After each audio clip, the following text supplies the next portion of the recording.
Yesterday's prophecies, today's headlines. This is the Hal Lindsey Report.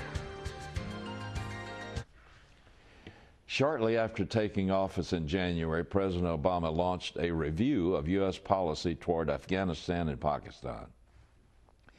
In an interview published on Sunday, he said that the United States is not winning the war in Afghanistan. In the same interview, he hinted that he was leaning toward a more conciliatory policy of reaching out to the moderate Taliban. This shows an almost frightening level of naivete on the part of the administration. Moderate and Taliban are mutually exclusive terms. Has anyone even seriously considered what it means to even suggest negotiating with the Taliban?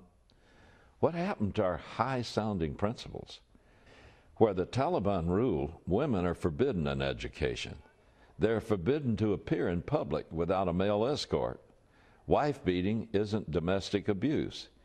It's a protected religious right. Where the Taliban rule, one act of sexual indiscretion will get a woman shot in a public sports stadium. Women can be beaten for showing their faces in public. Women are forbidden to work outside the home. It's a crime to own an unlicensed camera, computer, or television. Children can be imprisoned for flying a kite in public. Movie theaters are banned. No images, statues, or pictures are allowed. That isn't Taliban extremism.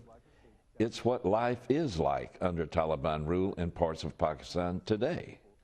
It's what life was like under the Taliban in Afghanistan prior to 2002.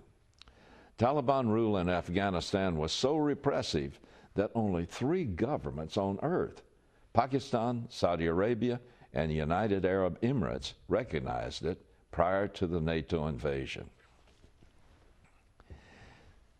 There's only been one Taliban government so far, and it made 9/11 possible.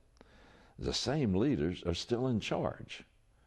I seriously doubt that Obama will be able to find a moderate Taliban faction with which to negotiate. And even if he finds one willing to pretend to be moderate, they certainly won't be in charge. It will be a bit like dealing with Mahmoud Abbas. He may talk a good game, but he doesn't have the strength to deliver. In fact, the people in the West Bank and in Gaza voted in Hamas. We might as well extend a hand of reconciliation to Osama bin Laden. I'll be back after this message.